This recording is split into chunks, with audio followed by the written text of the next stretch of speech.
Hi, welcome to Artist and Critic. I'm Don Gray. We're going to have what looks like a two-part program on the sculpture of Michelangelo. We won't look at it totally chronologically, but try to see it in terms of significant segments. You don't need me to tell you that Michelangelo was a great sculptor, a great artist, and with all great people, it's extremely difficult to try to figure out the sources of their greatness, although one can sense something of what they've accomplished. And Michelangelo is a very complex individual. His work is expressing many things at many different levels, so that it we'll take some chances in trying to interpret some of his works and give some feeling of him as a human being and as an artist. There won't be anything wrong with your set. Some of the pictures we look at will be in black and white, simply because that was either all that were available, or because in some instances we'll look at both color and black and white, because sometimes the black and white may add a little bit more detail to it. So perhaps we can go to the first picture, which is called Madonna of the Steps, first sculpture rather. It's a relief sculpture made when Michelangelo was incredibly young, about the age of 16 or 17. He was born in 1475.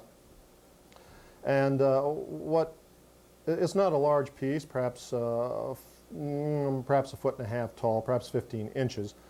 But maybe one of the first things we're struck by is the tremendous expressive intensity in the work. There's a great deal of profundity, especially when we consider the youthful age of the creator. Now, the Christ child, of course, is in the arms of the mother. There's a rather unique construction going on that we should keep in mind, particularly with the arm of the child wrapped behind his own back in a very somewhat constricted, restrictive way. We also see in the powerful bodies of both mother and child the beginning of the massive figures, monumental figures that Michelangelo will use to express great passions and great human moral elevation, great spiritual elevation. There's a certain almost kind of a circular mandala spiraling form created by the folds of the Virgin's dress, her hands, and the twisted body of the Christ child, to suggest that Christ, in a sense, or the child, is at the vortex of human existence, human creation, in a way. One of the very dramatic elements about the piece is a sense of rather than joy in the Virgin's expression, is a sense on her face, is a sense of darkness, of a certain foreboding, obviously foretelling the death of Christ on the cross. And some writers about this piece have suggested that the structure of the stairs behind the Virgin, with the children, the figures on the stairs, the one just across from the Virgin's face reaching for a cloth that goes behind her head. The structure of the stairs are symbolically related to the structure of the cross, the horizontals and verticals of the cross, and that the sheet of cloth could be the winding sheet of Christ. So that we have all in one picture, one sculpture, very subtly interwoven, the whole drama of Christ, death on the cross, redemption, suffering, and resurrection, this kind of thing, which is not bad for a teenager. We go to the next piece, and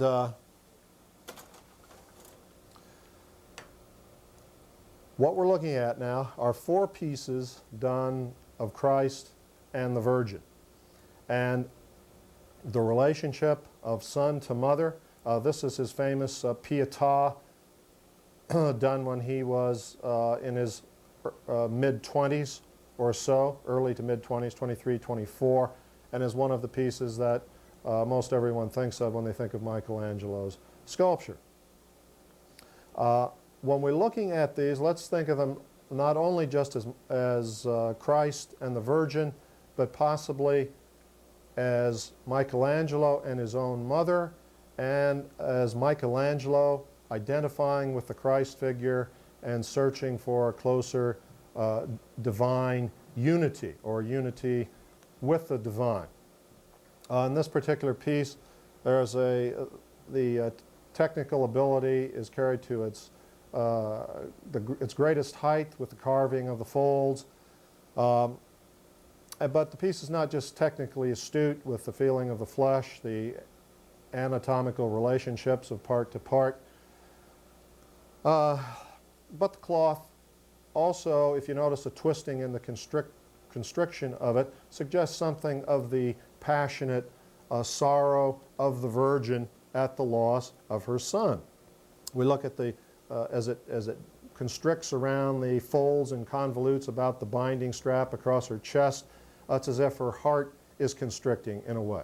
And Michelangelo's overall expression of emotion and great feeling is always restrained, particularly in the sculpture. There's no wild, dramatic shouting and heaving of forms and beating of breasts and gesticulating of arms and limbs. It's fairly controlled, as if something in Michelangelo himself was controlled. And there's sometimes a sense of restriction in his work, which seems strange when we think of his great creative power and his power as a human personality.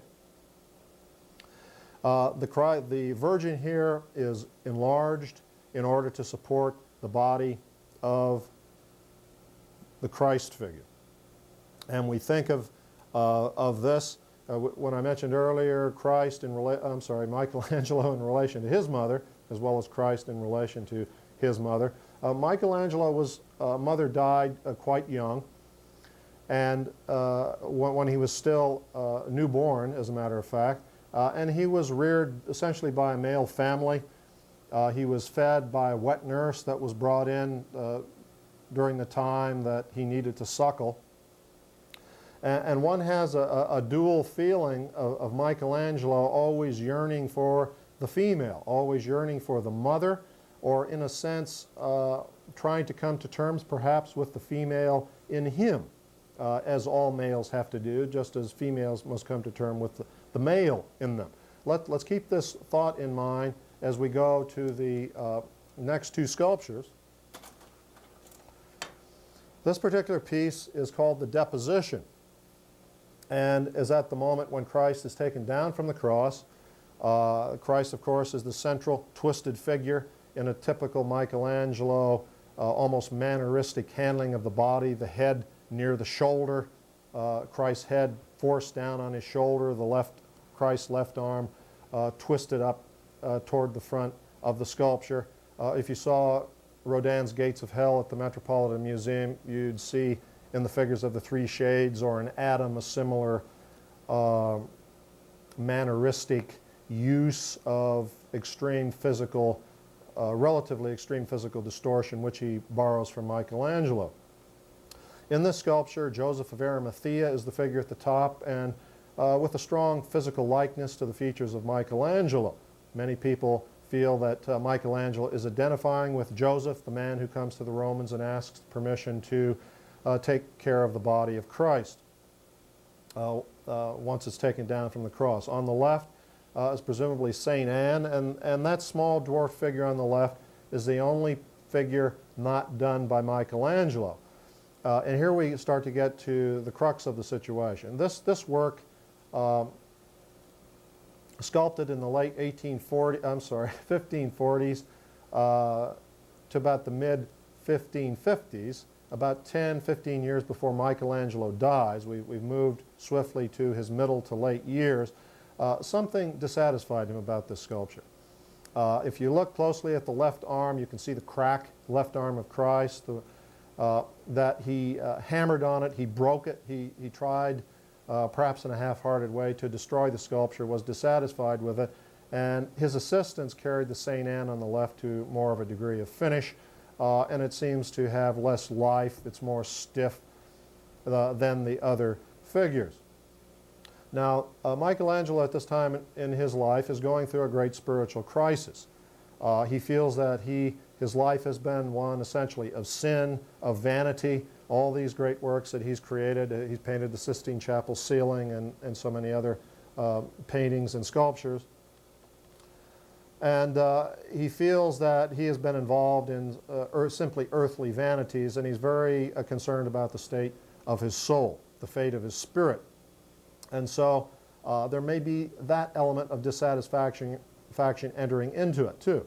Now, if we keep in mind the Pieta that we saw before this and the earlier Madonna of the Steps, it seems clear that he's bringing Christ into a closer relationship with the Virgin Mary, his mother, on the right. Their heads are closer together. Much of the sculpture is relatively unfinished. The Virgin's head is extremely rough cut. Many of Michelangelo's sculptures are unfinished, or they have unfinished elements in them. You know, sometimes that was done for aesthetic reasons, to have a smooth surface against a rough. But I think more profoundly it talks about the sense of flux in the man, the sense of shall we say, incompleteness perhaps in him, psychological incompleteness, certainly not artistic incompleteness. As he's this human dynamo, this in a way godlike creature in the process of discovering himself and evolving himself. So that here in this sculpture we have Christ getting closer to the Madonna, Michelangelo getting closer to his mother, Michelangelo in the form of Joseph of Arimathea, or even as Christ getting closer, moving closer to the divine. These are the key elements in this piece. And when we go to the next one, well, here's a black and white of it. Perhaps we can see a little more detail, the unfinished quality of Mary as opposed to some of the body of Christ. But let's go to the final, Michelangelo's final sculpture, called the Ronda Nini Pieta. Again, a Pieta signifying the pity or piety of Christ held by Mary. The dead Christ held by Mary. One of the, well, there are several things about this piece. It's extremely unfinished, although he worked on it for the last, on and off for the last 9 years of his life, and this is the sculpture that he was working on 6 days before he died, when he was taken ill, I think just simply by a cold that got worse and killed him at the age of 89. The unfinished quality of it is important. That fragment of an arm to the left of the sculpture, which was the original left arm of Christ. Now, just to set ourselves up here, Christ is the figure on the left, Mary, his mother, the figure on the right, somewhat above him. Originally, the position of the Christ figure, the body, was much to the left to join up with that disembodied arm that seems to hang in space there. And his head was far to the left, hanging over to our left over that arm at a strong angle, the way, for example, the Christ's head is pressed down against the opposite shoulder in the Deposition, which we just saw. So dissatisfaction again comes into the piece. It has to be a spiritual dissatisfaction, an artistic dissatisfaction, a psychological dissatisfaction.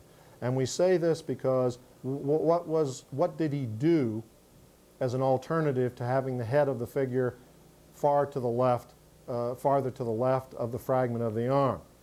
Well, obviously what he did, he brought the head closer to the Virgin, closer to her head. And if you look closely, you see the natural flow of the Virgin's left shoulder and her right shoulder. What was her right shoulder? Christ's head has been sculpted out of the form that was once occupied by her right shoulder, the stone with which he made her right shoulder. So that in a psychological sense, he's literally becoming one with the mother that he never had. In a spiritual sense, he's melding with the divine. He's saying, in a sense, that after this period of spiritual doubt and turmoil, there has been this melding. with the eternal, so to speak. And the fact that the piece is unfinished and somewhat rough cut, perhaps we can look at it in black and white. It'll give us a somewhat different feeling. Has, in that sense of unfinished quality, the atmospheric aspect of it, the sense of spirituality, a lack of the definition of materiality, haziness as opposed to the sharpness of materiality, so that in a strange way, this piece is more spiritual, more spiritually evolved than the Pieta, with all its detail that he made in his when he was 23 or 24. And we see this wonderful resolution by a mighty man of his own personal journey in art and through life. Another religious work, the sculpture, statue of the Moses, we go back to about 1513, 1515. We see something of religious power, of moral elevation in this dramatic figure, muscular arm. But again, the figure isn't gesticulating, no histrionics. There's a coiled power about it. This Moses was meant to be on a second level of the tomb of Pope Julius, suggesting those people who are in contact with God, those with elevated moral insights and so forth. A figure that was to be on the lower part, the lower stage of the tomb, and there were to be 12, 15, 20 of them, were figures like this slave, which seems to emerge from the stone and become so expressive of humanity caught in the materiality of life, in corruption, in death, if you will, and the stone just seems to cling to the more finished parts of the body as if the body is trying to evolve out of this base material, or in a way might almost sink back into it. You know, we can compare Michelangelo, what we've seen, to the Laocoon figure, late Greece or Greek or early Roman, about 2 BC, and this is histrionics. These are Hellenistic twistings and turnings and dramatic convolutions of facial and body expressions that suggest a time in transition, a social time of great spiritual upheaval. This is not Michelangelo's way of doing it, generally speaking. We see the Greeks in the Parthenon, the human figure battling the centaur on the right, literally a symbol of mankind battling their animal base matter, as we see was a major concern in Michelangelo, and certainly in the evolution of Western man and thought as a whole. We think in terms of dual systems, of good and evil, of body and spirit, this kind of thing, which oftentimes are not resolved in an integrated whole, but suggest fragments or fragmentation. The Drunken Bacchus by Michelangelo is perhaps his first life-size or over life-size sculpture. And we see Bacchus, the god of wine, Dionysus in Greek mythology. Wine not just simply one gets drunk on it to forget one's troubles, but wine as a source, a means of reaching the lower levels, the mysterious centers of being. In a sense, in Greek times, wine was looked upon with almost a religious connotation. But you know, here there's a certain sense of unconscious inner qualities, uncontrolled qualities, certainly a lack of mental powers, a lack of rational intellectuality. The body has a certain flaccid fullness, almost like a grape that's about to burst its skin. Keep this in mind, and we compare it with let's skip this one. We'll go to the next one. Michelangelo's David, which evolved beyond the medieval rigidity that we fleetingly passed by. And most people think of Michelangelo, when they think of him, they think of his David. Here we have a figure sculpted when he's 26, 27, 28, in that area. David seen just before the encounter with Goliath. The body is moving from relaxation to tenseness. The brow, which we can't really see, is heavily furrowed, the sling over one shoulder. We look at those massive hands, and we think of the hands as the tools of the body, of course. The way we get anything done, we work, we write, we make love with our hands, we do everything with our hands. And so Michelangelo enlarges the hands in part to suggest the great abilities, the powers, the forceful interaction with the world of David. His body is beautiful, muscular, powerful, but it's not just physical beauty, it's moral power, it's spiritual power, which of course David, we remember in the Bible, possesses. David and Goliath are a symbol of good and evil, just as the Greek sculpture of the human being battling the centaur, just as the Laocoon figure that we looked at battling the serpent. It's a major theme in Western thought, the battle of good and evil. And here Michelangelo is exalting good, exalting the divine in an image of great power. Some people have mentioned such a minute detail in this as the puckering of the nipples on the breasts of David, suggesting that there's just this tension, this goose flesh runs literally through the figure. We can compare it to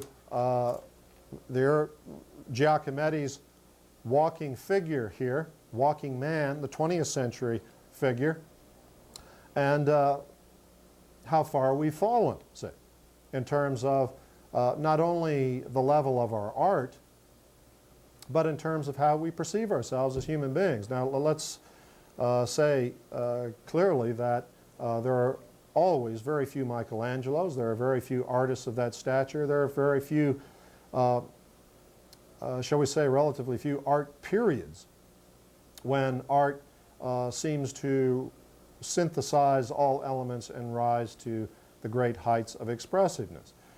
Surely the 20th century artists have been no match for Michelangelo in his moral grandeur and his overview, his broad grasp of human experience and human life.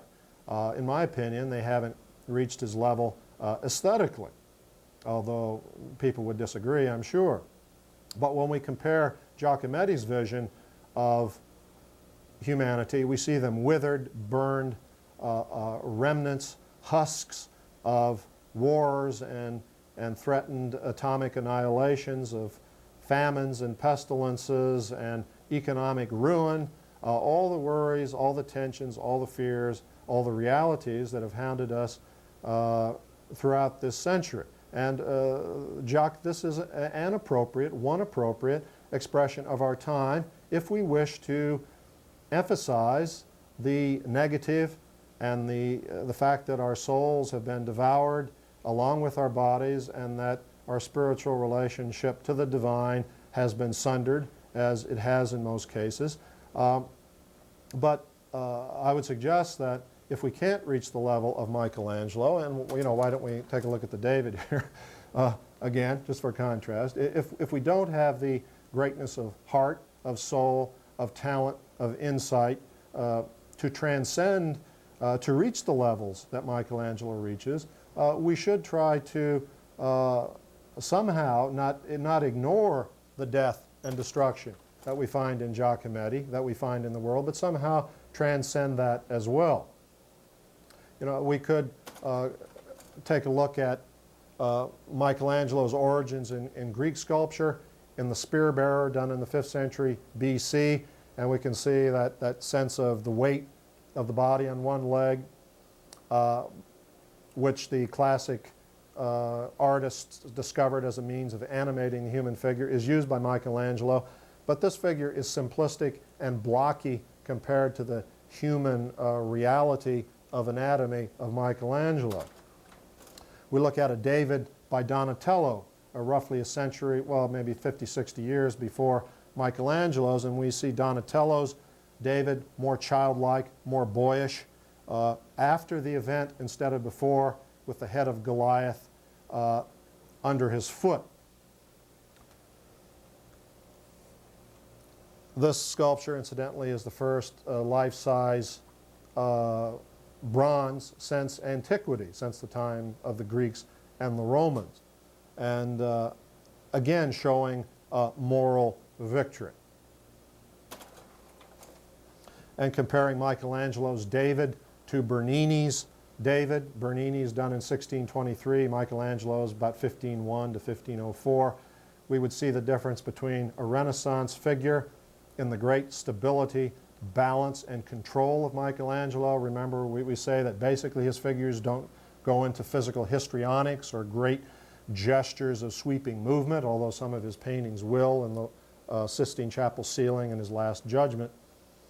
But in Bernini's, the Baroque period is more expressive, more full of sweep and movement, and we see Bernini choosing for David's moment to be immortalized, the act of throwing the stone, the physical act of throwing the stone, whereas Michelangelo chose and the act of beginning to realize that a challenge must be met and rising to a state of physical anticipation and moral elevation to meet that challenge.